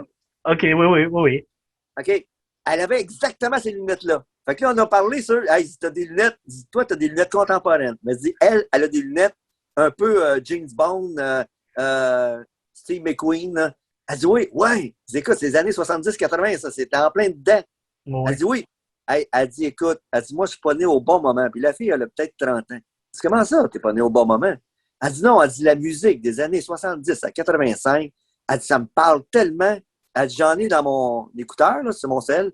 Puis elle dit c'est ça, j'écoute. Puis elle bougeait quand elle me parlait. Je fais, hey, je t'écoutes quoi? Elle dit Ring My Bell, Donna Summer. Je fais, aïe, j'écoute. Fait écoute, la musique me fait vibrer. Le livre, le parien, ça m'amorce sur les dessins avec les autos. J'ai toi qui me lance des textes sont comme, écoute, je fais rien avec ça. Je suis en pleine dépression. Viens me réanimer. Envoie-moi du quoi. Il y a de quoi de pas normal. Mais ça me motive tellement. Moi, c'est ça, c'est pac! Puis, non, écoute, je lis un paragraphe, puis j'ai de la misère le soir à m'arrêter de dessiner. Je pense que ce qui arrive dans ce cas-là, c'est parce que, étant donné que moi-même, je suis illustrateur, j'écris un illustrateur. Ça se peut-tu? Oui, c'est sans doute exactement ce que tu dis qui fait ça. Là. C'est que tu le lis en mots, mais toi, tu l'as vu, puis quand je le lis, moi, je le revois. C'est ça. Je lâche les phrases. D'ailleurs, tu me dis, suis le texte. C'est parce que je pense que les gens, là, dans ce livre-là, ils vont tellement rire de tout, là, parce que les images sont drôles. Ouais. Les textes, écoute, ça se tient, ça n'a pas de sens. Ça a un sens extrêmement bon pour une bande dessinée. Oui. C'est tellement captivant là, que moi, là, je l'ai déjà lu d'un bout à l'autre, le livre. Là. Mais je n'ai pas créé les images d'un bout à l'autre. Non, parce qu'il y en a plusieurs images, là. Une bande dessinée. Écoute, juste, tu me faisais voir qu'à un moment donné, il y avait une position qu'un personnage ne pouvait pas avoir. C'est, il manque des images. Hop, go, je reviens en arrière, je vais faire des images de Flynn ce soir. Puis, ça passe à 2 fois. Ouais. Écoute, moi, j'ai pas de salaire de ça, puis toi non plus, là. Non, je sais. Puis ça, là, moi, j'ai jamais pensé à ça, là. J'ai jamais pensé à ça. Quand je crée, je me dis, on va te faire un esti de bon matériel. Puis je dis, esti, c'est pas sacré en passant. Non, je sais. Esti, c'est la 3e personne du verbe être, participe passé en latin. Mal écrit. Ouais, c'est ça. C'est ça. Fait que je dis esti. Quand je vais dire l'autre mot, c'est je suis fâché, puis je t'ai jamais fâché sur le podcast. Ben, en tout cas, je pense pas. Ben, en tout cas, on va essayer de se faire fâcher, là, peut-être. Non, non, non, mais non, non. Moi, je vois que le curé de ce podcast-ci, j'ai pas de mauvais langage dans ma bouche. Non, c'est ça. Juste à mon Ben, livre. écoute, je suis bien content parce que regarde, l'énergie qu'on a ensemble démontre vraiment que quand on collabore, il n'y a rien d'impossible. Rien d'impossible. Ouais. Là, 6 mois, je n'aurais pas parlé de bande dessinée. Non, je sais, mais ça, c'est. Mais écoute, on parlait du Poirier, c'est quand? Le Salon du Livre 2019, à Ben Dieppe. oui. On niaisait, on faisait des blagues avec ça. Il y a même d'autres auteurs qui participaient aussi. Je me rappelle, tu sais, Sébastien participait, Tania participait, Stéphanie. Tiffany. Puis, tu sais, il sortait plein d'idées. C'était des bonnes idées aussi. On va vraiment les inclure. Les inclure. Hey, j'écris des livres, les inclure. Oui, les inclure. Les inclure. Alors, mon nom d'auteur, c'est Martin, je sais pas. Patrick! Même dans ton vocabulaire, tu fais l'abstraction. Yes, sir! Yeah, go! C'est ça qui est le fun avec les salons du livre, je trouve, parce que c'est tout plein de monde créatif. Fait que c'est comme. Ben oui. Ah oui, écoute, c'était un bouillon. C'est plein de créateurs dans cet endroit-là. Fait que c'est comme. On est tellement motivé quand tu es là parce que c'est tout le monde qui partage des histoires. Ben oui. Puis chaque personne a une histoire différente. Je veux dire, c'est ça qui rend la beauté du monde. Puis on a toute l'occasion de comment je pourrais dire ça, de lancer puis de recevoir en même temps, tu sais, un rebond de nos idées. Est-ce que ça, c'est une bonne idée? Est-ce que ça, c'est une bonne idée? Puis il n'y a pas rien, Ouais. mais ça se trouve que c'est une idée que le monde a embarqué tout de suite dedans. Ah ouais, même, ouais. même, je me rappelle, on jonglait avec des affaires devant un kiosque. Il y avait Ouais, c'est rien, vrai. là. On C'est vrai. jonglait. Puis, tu sais, les autres, ils se tassaient, tu sais, pas une balle en pleine face, quelque chose. Fait que c'est vraiment, on a vraiment développé cette idée-là. Puis là, évidemment, il est arrivé ce qui est arrivé. On s'est confiné dans la maison. Puis là, ben, la fière de la cabine est arrivée. Puis ils disaient, on ne le fait pas pour vrai. Fait que, voilà, on est là. Ouais. Ben écoute, dans un moment comme on va dire tomber parce que ça fait mal à plusieurs personnes, puis ça fait encore mal, puis j'espère que les gens vont. Moi, c'est un vœu que je fais, là. J'ai la chance de faire ça avec toi aujourd'hui. Puis je me dis, c'est un vœu que je fais, là. Il faut vraiment que la société se tourne vers la base de chacune de nos vies. Mhm. La base en santé, en nutrition, en exercice, en partage, puis en ouverture d'esprit. Ça, c'est majeur. Parce qu'on va en avoir besoin des gens qui sont solides. On a besoin des gens qui sont solides actuellement. Parce que, écoute, j'écoute peu les nouvelles, puis le peu que je sais, des fois, j'éteins le poste, ça me touche trop. Puis je me dis, on va avoir besoin de gens, on va avoir besoin d'exemples, on va avoir besoin de livres, on va avoir besoin de professionnels dans tous les milieux, dans tous les milieux. Ceux qui ont appris à être résilients vont devoir apprendre à partager cette résilience-là et de la meilleure façon, avec le meilleur d'eux, tu sais. Ouais. Parce que moi, dans les salons, ça m'a toujours touché de voir des gens qui collaborent, qui ont du fun avec nous autres, qui se rapprochent de nous autres. Puis dans cette mini-société-là, il y a toujours des gens qui vont venir te mettre un grain de sable dans l'engrenage à un moment donné, qui vont dire « Hey, non, c'est pas bon, c'est pas ça, hein, arrêtez de faire ça. » Hey, arrêtez de mettre un grain de sable, puis venez donc nager avec nous autres, tu sais. Venez donc, on partage quand on rit. On rit. Je sais qu'on est bruyant des fois, mais on a une forme de respect quand même. Moi, je ne vais pas faire du bruit dans le kiosque aux côtés. Mais je vais tendre la main, par contre, pour dire à mes clients, ben écoutez, si vous n'avez pas terminé votre visite, allez voir ceux aux côtés. C'est une super de belle maison d'édition. Puis ça, gars, je le vois avec Francis. Il y a une super de bonne maison d'édition au Nouveau-Brunswick. C'est un ami. Son père, c'était vraiment quelqu'un que j'ai beaucoup apprécié, que j'ai encore dans mon cœur, puis dans mon esprit, puis dans ma tête. Puis j'y pense quasiment à chaque mois à ce monsieur-là qui est en arabe. J'ai téléphoné à sa femme, d'ailleurs, pour le temps des fêtes. Puis elle m'a dit, rappelle, parce que, tu sais, là, je suis occupé, puis tu rappelles, puis ça va me faire plaisir. Puis, gars, je vais aller la voir chez eux à Lévis. Tu sais, c'est des gens qui sont tellement précieux. On a des amis. J'ai eu des amis avec toi quand je t'ai connu dans les salons. On a attiré les gens qui étaient un peu semblables à nous, puis des gens qui étaient différents. Sauf que on ne met pas de jugement à ceux qui sont différents. Ils sont différents, puis on les accepte, puis on a du fun quand même avec eux. Oh ouais. Puis, m'a dit, tu sais, le Nouveau-Brunswick, tu sais, ma grand-mère était acadienne. Comment les Acadiens me parlent juste en allant chez eux. Tu sais, moi, j'aurais adoré connaître ma grand-mère, puis je ne l'ai pas connue. Mais je sais qu'elle devait avoir du mien. Elle devait être un peu comme moi, hyperactive. Parce que, entre toi et moi, à 16 ans, elle est partie de Caraquette, maudit, elle avait 16 ans, puis elle est arrivée à l'Assomption pour faire du ménage dans un collège d'Assomption. Entre toi et moi, là, elle devait être un peu hyperactive. Est-ce qu'elle partie à pied, en char, en bateau, sûrement pas en avion?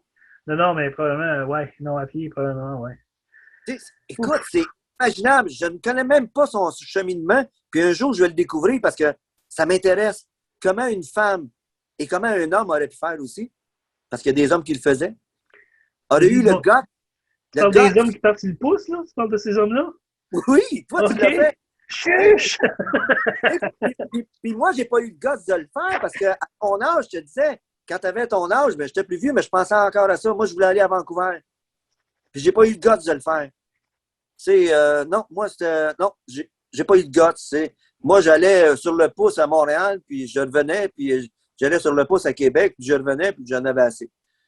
Mais toi, tu as franchi ça. Là. C'est quelque chose. C'est pour ça que ton livre que tu après écrit, c'est comme. Ils vont apprendre à te connaître. C'est exactement ça. Tu as peut-être ramassé l'histoire. Ben, j'appelle ça, pour le titre pour l'instant, c'est encore tentatif. J'appelle ça l'enfant prodigue, qui est un peu l'histoire dans la Bible. Le fils qui demande l'héritage à son père, puis il va dépenser tout son argent, puis finalement retourne chez lui la queue entre les jambes, puis le père il l'accepte comme si rien s'était passé, tout ça. Bon. C'est un peu ce qui s'est passé dans ma vie à moi dans ce bout-là. Mais le but, c'est ça. J'ai fait le pouce de Montréal jusqu'à Vancouver.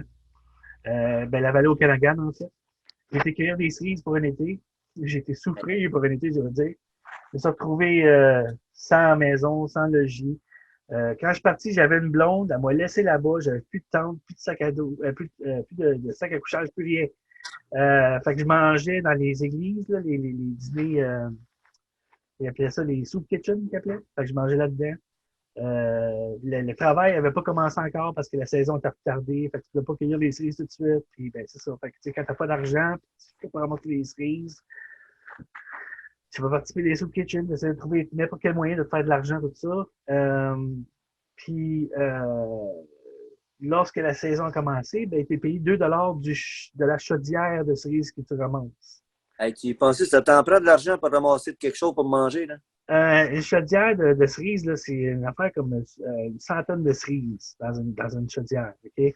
Récolter des cerises, tu peux pas juste comme les faire tomber dans le non. parce que ça endommage, ça l'ouvre, tout ça, c'est bon. Fait qu'il faut vraiment que tu l'arraches, tu le dévisses, tu la mettes dans le panier. Chaque cerise, c'est comme ça. Fait qu'à la fin de la journée, tu as peut-être 2 chaudières de fête. Ou 3, les chanceux. Mais là, l'affaire, c'est que tu n'as pas d'argent pour manger. Fait qu'est-ce que tu fais? Tu manges les cerises pendant que tu cueilles. Fait que tu es ramassé à 2 chaudières. Puis là, les cerises, qu'est-ce que ça fait quand tu manges trop de cerises? Tu as la diarrhée. C'est ça. Tu passes des heures à la salle de bain. Fait que tu es rendu une chaudière. Fait que tu fais 2 piastres par jour. Hey! Fait que oui. Mais regarde, cette expérience-là, là, c'est quasiment surréaliste. Tu vas parler de ça à un jeune aujourd'hui, il va dire ah, ouais, voyons donc. Mais oui. Ben oui. Mais oui, puis regarde, y a-tu l'air pauvre, y a-tu l'air maigre? Regarde, ça te. Lève-toi debout, Patrick, c'est 6 pieds 2. T'as un poids qui est équilibré. Je suis tellement conscient de la figure présentement. Là, non, mais c'est inimaginable. C'est sortir un peu, mais quelle expérience, par exemple, de vie que tu as vécue. Là. Le pire là-dedans, c'est que mes parents m'ont envoyé la photo. Ma mère avait pris une photo de moi immédiatement, la journée où j'étais rentré dans la maison de ce voyage-là, de cette souffrance-là. J'étais dans ma chambre en train de jouer sur mon keyboard, là, mon piano-clavier. Puis elle a pris une photo de moi, puis je suis maigre comme un pouce. Ça n'a pas de bon sens. J'avais des gros cheveux, oui, mais je ressemblais à un brocoli. C'était incroyable. Je mets la photo ici quelque part, mais j'ai quasiment le goût de mettre cette photo-là comme la photo d'auteur dans le livre, mais je ne vais pas le faire. Mais... Oui, c'est bon. Non, c'est bon. Non. Hey, de couverture. J'ai des salopettes carottées vertes. Moi, avec un chandail rayé rose fluorescent avec bleu marin. Non. Moi, je te lance un défi. Mets-la à droite sur la quatrième de couverture, puis mets-toi à gauche. Uh-huh. Tu sais, mettons, placé comme ça. Là. Oui, à mes positions avec mon clavier. Oui, oui, oui. Là, ça serait hot. Oui, plein de cheveux ici, les cheveux sont rendus ici à cette heure. Ouais, ça serait Ben, une bonne idée. c'est tout ça qui t'a construit, par contre. Tu sais, Ah c'est oui, tout non, c'est ça. ce vécu-là. Là. Ah oui, cool. Mais c'est On ne ça. peut pas devenir soi-même puis être soi-même sans avoir passé par des choses. Puis, Ah, pour ça que je dis, c'est quand on va faire des conférences, quand tu vas faire des conférences, hey, salut Sam! Je viens d'avoir passé Sam. oui. Fait que, quand on va faire des conférences avec Tu as ton, passé quand tu des vas faire chèques, des des conférences clients qui avec me ton payent. livre. Ah, un chèque, ça? Oui, c'est clair, il m'a payé. Hein? Yes, sir! OK, continue. On dirait pas le détail, dit yes, sir. Non, non. Mais tu sais, tout ce qu'on a vécu, qu'est-ce qu'on vit, ça se raconte.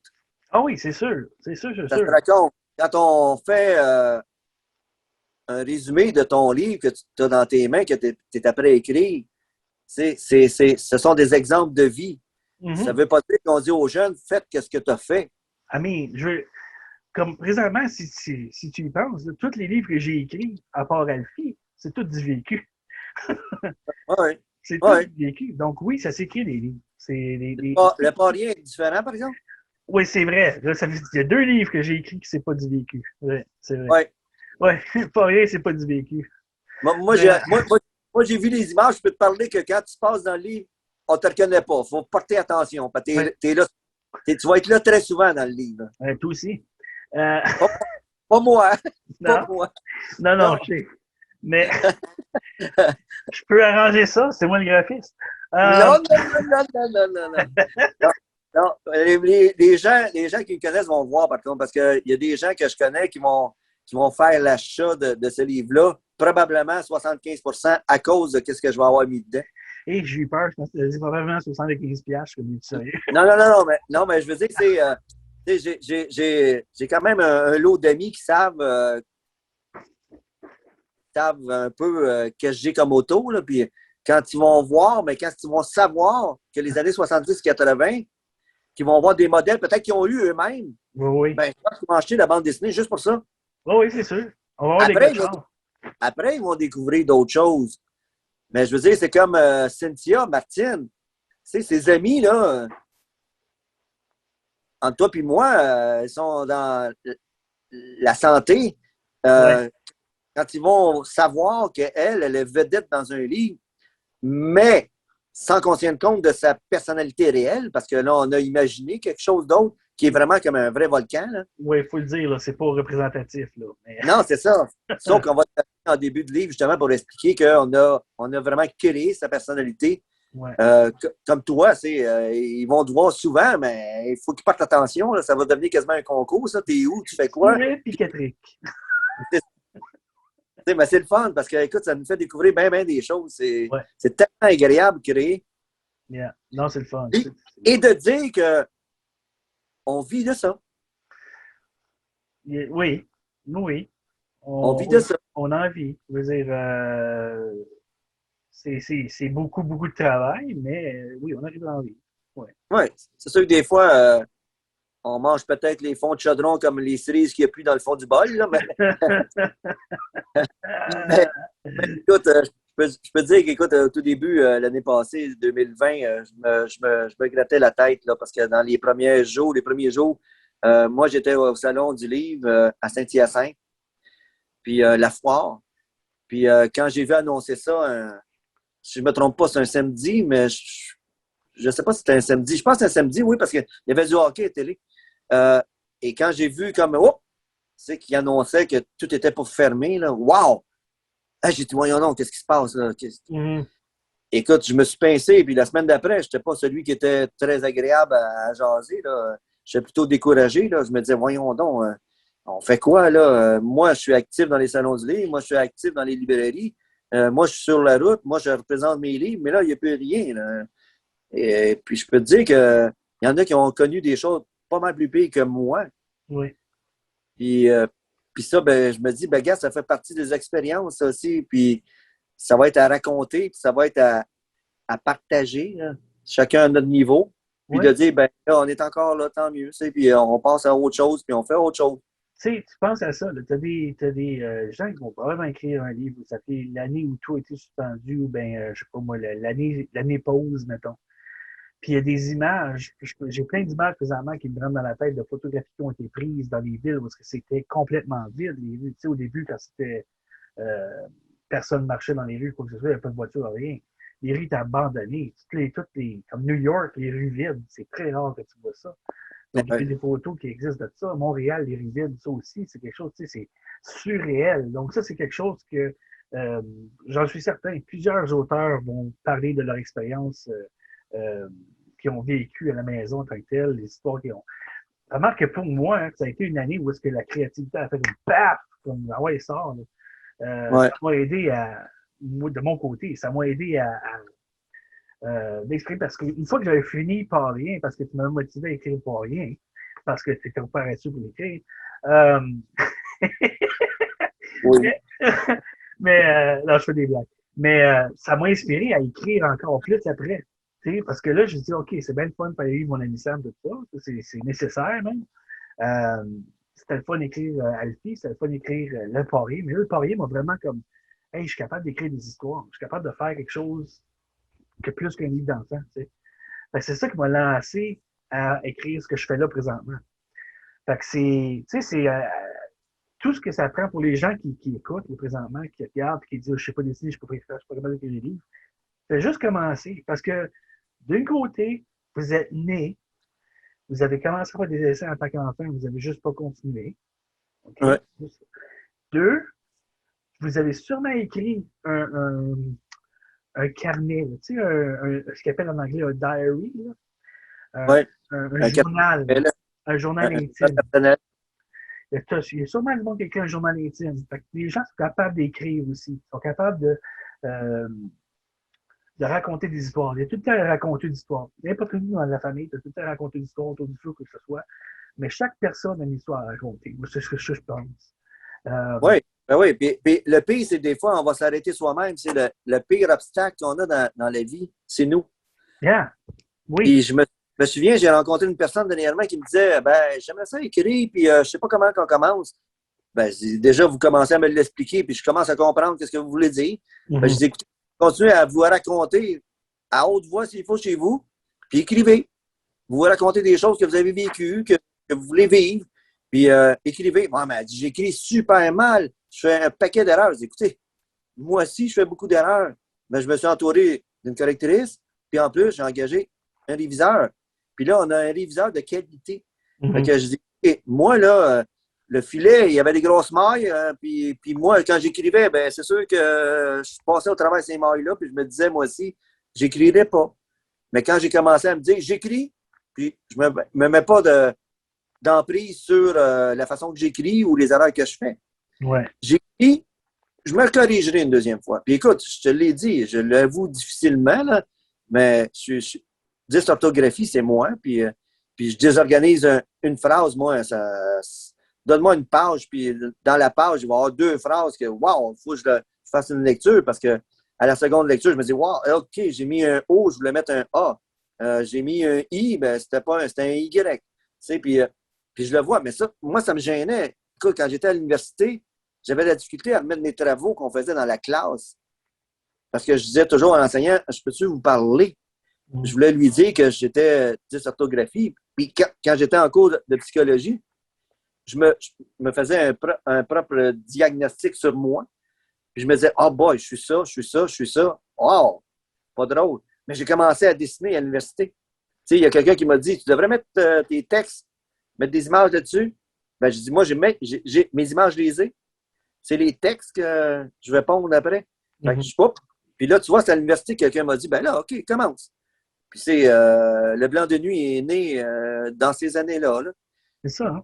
Comme moi, c'est ça. Comme quand j'ai écrit Le Parien, par après, je l'ai écrit tout de suite. Fait que là, je disais, je sais pas quoi écrire, je sais pas quoi faire. Comme, j'ai commencé avec une phrase, puis finalement, ça s'est retrouvé être un journal intime de quelques jours.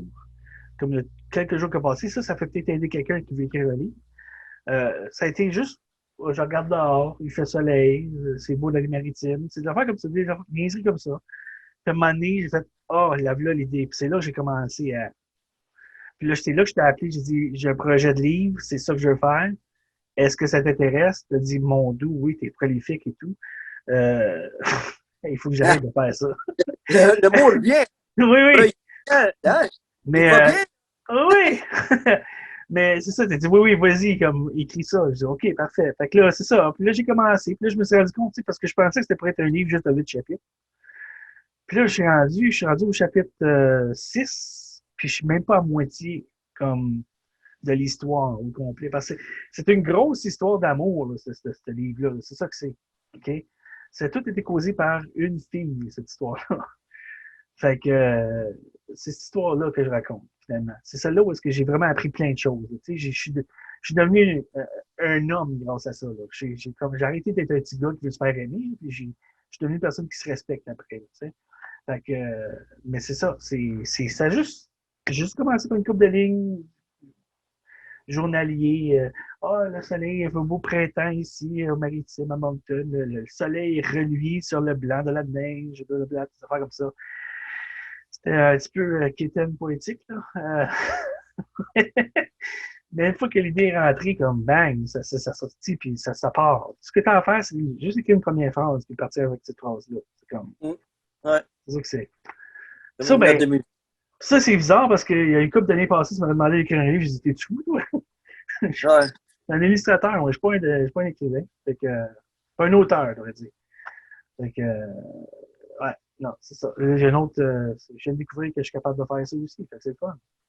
Il y a Ouais, quelque j'ai pas chose que je suis pas capable de faire? Non, ouais, c'est pour ça que je te dis notre plus gros jeu chez nous, puis on peut s'arrêter, mais si on ne s'arrête pas à nous, puis s'il y a quelque chose qui nous encourage, ben, ça projette bien plus vite. Hein. ouais, Les ouais. encouragements sont toujours importants. Si on n'a pas d'âge pour dire ça m'embête d'être encouragé par quelqu'un. Non, non, moi, ça ne m'embête pas du tout. Puis le premier qui m'encourage, c'est moi, là, parce qu'à un moment donné, on a une confiance. Moi, j'ai une confiance qui est très grande en moi. Puis je fais attention parce que ça peut devenir un ego qui est difficile à supporter. Là. Euh, mais une fois qu'on s'ouvre à tout ça, puis qu'on est, la porte est ouverte, puis qu'on se laisse, on est des éponges, on est des éponges de la société. Là. Mhm. On accumule bien des choses de nous, puis d'ailleurs, puis fleur, on obéit à la créativité, puis on se dit, ben c'est comme ça sort. Ça. Moi, je dis toujours, je garde jamais rien en dedans de moi, rien. Non, ça, je le sais. Ouais. Puis je vais sortir à quelqu'un, puis des fois, je dis, je garde rien, puis je peux pas rien garder. Puis en même temps, je me souviendrai tout le temps qu'à l'université, il y avait le doyen du secteur psychologie, un des enseignants là, qui était doyen. Mhm. Puis il disait tout le temps, gardez rien, rien, rien. Même des choses aussi anodines que qu'est-ce que je vais faire demain? Puis écrivez-le sur un papier. Juste ça. Mhm. Je vais me lever. Si tu dis, tu te lèves, ben ouais, je vais me lever vers 10 heures. Il dit, faites l'autoprogrammation. Là. Vous dites, je vais me lever à 10 heures. Demain, je vais faire quoi? Déjeuner, OK. Après, je téléphone à un tel. Après, et tous ces détails-là. Plus que ton cerveau est léger dans la créativité, plus tes émotions vont passer au diapason. Mhm. Il m'a dit ça, puis à un moment donné, j'ai fait, c'est pas bête. C'est pas bête. Parce que plus tu es léger, écoute, un métal qui est flexible, tu peux faire n'importe quoi avec. Oui, Un c'est vrai. métal robuste, faut que tu le martèles. Oh, ça c'est pas drôle. Ça donne des mots au bras, l'avant-bras, puis aux épaules. Puis tu le martèles, là. Il faut que tu le modules, il faut que tu modélises ton métal. Fait que moi, je me sens comme un métal très léger, aluminium, très léger. Hyper actif, c'est-à-dire il peut aller dans tous les coins. Puis il absorbe tout, la chaleur, le froid, le petit changement de température. Mais quand il revient chez eux, par contre, hop là, il y en a-tu des choses à dire? Fait que ça, il m'a dit ça, puis il avait raison, parce Mhm. qu'on se sent léger. Ouais. Et si tu te sens léger, tu es capable de filtrer les gens. Ça veut dire quand j'ai approché Cynthia pour le personnage, ben, je ne l'ai pas approché pour le personnage, mais je disais que ouais, il y a de quoi qu'on va travailler, puis hey, il y a de quoi qui fit avec ce qu'elle est. À un moment donné, hey, ça se filtrait tellement que la perruche n'est pas sortie tout seul de même d'un Non, chapeau de rien. non. Elle m'a sans doute dit quelque chose à un moment donné. Elle n'a pas parlé, mais elle sentait. Puis je la ressentais. Puis à un moment donné, puis j'ai inventé quelque chose qui regardait. Je ne savais pas. C'est une couple de semaines après, quand j'y parlais, je disais, ah, dans l'histoire, il y a telle affaire. Elle dit, moi, t'es-tu sérieux? Puis j'y parle au téléphone, elle me dit, t'es sérieux? Elle dit, t'as mis une perruche là-dedans? Je dis, oui. Pourquoi, t'aimes pas ça? Elle dit, non, elle dit, j'adore ça, j'avais ça quand j'étais jeune. Elle dit, tu l'as mis quelle couleur? Ben, moi, je l'ai mis bleu parce que le bleu, ça me parlait. Puis, me semble que je la voyais bleu. Ben, elle dit, voyons, j'ai eu une perruche exactement comme ça quand j'étais jeune. Puis en plus, elle me dit une autre affaire, même son nom lui rappelait quelque chose pour elle. Fait que, tu sais, des fois, on se ressent, Ouais. on ressent nos émotions, mais on est capable de filtrer, on est capable d'avoir des perceptions de l'autre personne, d'une personne qu'on s'entend ou qu'on ne s'entend pas. Mhm. On ne s'entend pas, on va moins s'en approcher. Ouais. Mais il faut aller voir, par contre.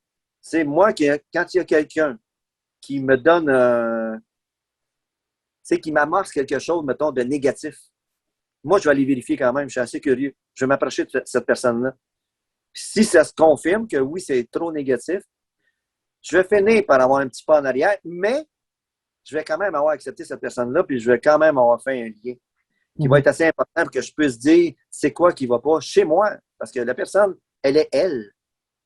Elle ne peut pas être moi. Fait que si elle est négative, je ne peux pas la changer. Si elle se fait absorber par mon positif, là, c'est une autre affaire.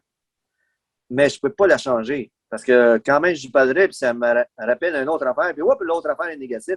Hey, là, ça va être un cheminement. Là, je deviens un psychologue, puis c'est pas ce que je veux, c'est pas mon métier du tout. Non. Mais on devient, en tant qu'artiste, assez sensible au changement de la personnalité de l'autre, au changement de ses habitudes. Puis là, ben, nous, on traduit. On capte dessin, écriture. Tu sais, on a les deux façons de s'exprimer, mais ne gardons rien à l'intérieur. Non, Que ce soit léger ou lourd, rien. On a Mhm. des belles choses, on est des bonnes personnes, on est capable de transmettre. Puis chaque personne est capable de créer. Hein. Ah, c'est C'est sûr. pas juste toi, c'est pas juste Non, moi. non. Tu sais, les jeunes, mettez-vous pas de barrière. Non. Moi, j'ai eu des adultes qui ont suivi des cours de dessin, puis ils se mettaient des barrières, puis je leur disais, si vous me donnez la chance d'ouvrir votre porte, je vais aller vous donner des trucs, je vais vous les laisser chez vous. Mhm.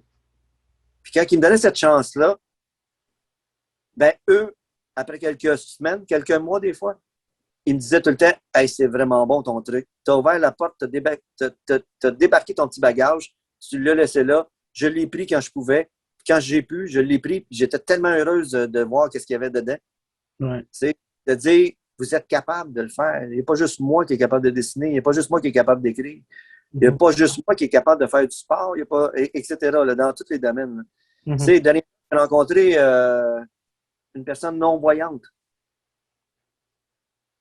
Tu sais, si je fais une parenthèse sur cette personne-là, Mhm. tout de suite, quand j'ai demandé son prénom, on s'est présenté. J'ai dit, c'est drôle, tu me fais penser à un personnage que tu as créé dans un livre, Lielos. C'est Focus. Et c'est pourquoi? Ben, c'est Focus, il est non-voyant. Mais il est devenu agressif lorsqu'il est devenu aveugle. Ça y a tout de suite ouvert une porte. J'ai écouté ce qu'il disait, là, c'est tellement beau. Il dit, moi aussi, je suis devenu agressif quand je suis devenu aveugle. Tu commences ça, tu es devenu aveugle, je pensais que c'était de naissance. Non, non, non, non, non. Il ça fait 7 ans. Il dit, quand je suis devenu aveugle, graduellement, j'ai perdu un œil. Puis là, je me disais, ça n'a pas de sens. Graduellement, j'ai perdu le deuxième. Puis il dit, dans quel état de crise tu pensais que j'étais? Je dis, écoute, je peux l'imaginer. Dis-moi-les. J'aime mieux que tu me le dises.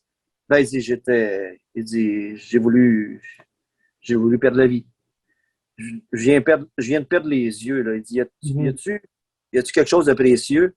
Je dis, pourquoi c'était précieux pour toi? Ben, il dit, oui, tu le sais, c'est précieux pour toi. Il dit, oui, mais je dessine, moi, c'est un de mes outils. Ben, il dit, je dessinais, moi aussi. Et je dessinais et je créais. Et là, j'arrive à zéro, là. Je ne peux plus rien faire. Dans les années qui m'ont suivi, je ne peux plus rien faire de ça. Là. Puis il dit, ça s'est fait tellement graduellement. Quand je me disais, je le voyais passer, depuis l'année passée, je le voyais passer sur le trottoir en avant de ma maison.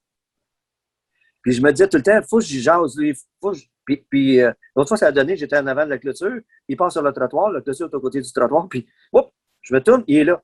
Ah, j'ai dit, OK. Ah, t'as quelqu'un devant toi. Il dit, je l'ai entendu. J'ai fait, hey, t'es hot, t'es vraiment hot. Tu m'as entendu, puis j'ai quasiment pas bougé. Non. Il t'a respiré. Je fais, hey, voyons donc. On est dehors, puis il a entendu ma respiration. Ah oui. J'ai-tu fait, j'ai-tu fait ça, justement? Tu sais, j'ai fait, tu fais, je sais pas. Mais lui, il l'a entendu. Je fais, ouais, c'est ça. J'ai éternué comme un bon. Mais non, mais j'ai trouvé ça assez. Hey, j'ai dit, wow, c'est développé ça. Il s'est développé. Ouais, c'était Louis développé vraiment. Ben, j'ai eu le choix de le faire. J'ai eu le choix de le faire et je l'ai fait. Il dit, là, j'accepte comment je suis. Fait qu'il m'a raconté un petit peu ce qu'il faisait. Écoute, il écrit, puis il dessine encore. Wow. Fait, OK, là, je donne l'exemple de Focus. Ah, il dit, il doit être super bon, ce livre-là. Oui, j'avoue qu'il a une belle tenue. C'est Lielos. Pour moi, c'est un des meilleurs livres que j'ai écrit. Fait que, puis que j'ai dessiné. Il me dit, c'est vraiment ça. Il y a un personnage qui est non-voyant. Il dit, oui, oui, oui. Mais je dis, vilain, oui, je te l'explique. Puis je dis, je peux te le montrer. Puis là, je n'y pense pas, moi, des fois. Je peux te le montrer, le personnage. Ben, il dit, ouais. Ben non, ben, il dit, écoute, tu vas pouvoir toucher au personnage parce qu'il existe pour de vrai. C'est un personnage dans la nature. Ouais. Donc, il dit, ah, ouais. Je dis, oui, oui. Il dit, j'aimerais ça lire tes livres. Ben là, c'est une joke que tu me fais, t'es aveugle. Tu vois pas.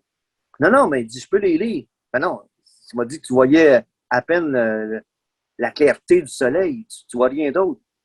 Il dit, non, non, il dit, j'ai des lunettes. C'est quoi, t'as des lunettes? T'as des lunettes, mais t'es non-voyant. Il dit, oui, j'ai des lunettes, mais il dit, il y a un petit gadget dessus, que je mets dessus. Il dit, il m'indique qu'est-ce que je vois. Il dit, mettons, j'ai les oreilles, là. Puis il dit, il y a un mouvement qui se fait, qui est analysé. Puis il dit, il va me parler. Il dit, il y a un système qui va me dire, il y a une personne humaine devant toi. Homme. Il y a une reconnaissance visuelle. Puis il dit, qu'est-ce que ça fait devant un livre? Ben, il dit, lui, je mets un livre devant, puis il dit, il va me dire tel mot, telle phrase, puis là, il commence à lire. Il fait une lecture. Ben, voyons donc, on dit là, tu me projettes dans le futur, puis je suis là. Je viens d'apprendre que ça existe, je ne savais pas que ça existait, ça. Incroyable. Fait que tu vois, c'est pas incroyable, hein? Incroyable. Des lunettes intelligentes qui vont, avec le vocal, raconter l'histoire d'un livre.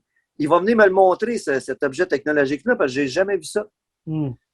Puis tu vois, j'ai rencontré sa mère hier, puis elle m'a dit, ah, t'as vu mon fils, t'as trouvé hyper sympathique, vous avez discuté pas mal, vous êtes dans des milieux semblables. Je dis, ben oui, je savais pas ça qu'il y avait d'autres mondes à Berthier qui aimaient la bande dessinée, qui aimaient le dessin, qui faisaient des genres de podcasts comme on fait là, mais sur un autre média.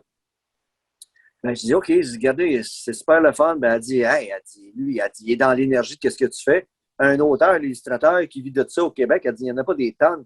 Mais non, c'est peut-être pas qu'il n'y en a pas des tonnes, il va en avoir de plus en plus, peut-être. Mais je dis, mais je dis, regardez, c'est le fun, la rencontre. Il m'a tellement appris des choses qui existaient que je ne croyais pas qu'ils existaient. Puis moi, quand je disais que Focus, il vivait en 3500, ben, il m'a dit, ils ont pu-tu inventer un autre personnage qui va être non-voyant dans ton histoire? Je dis, ben oui.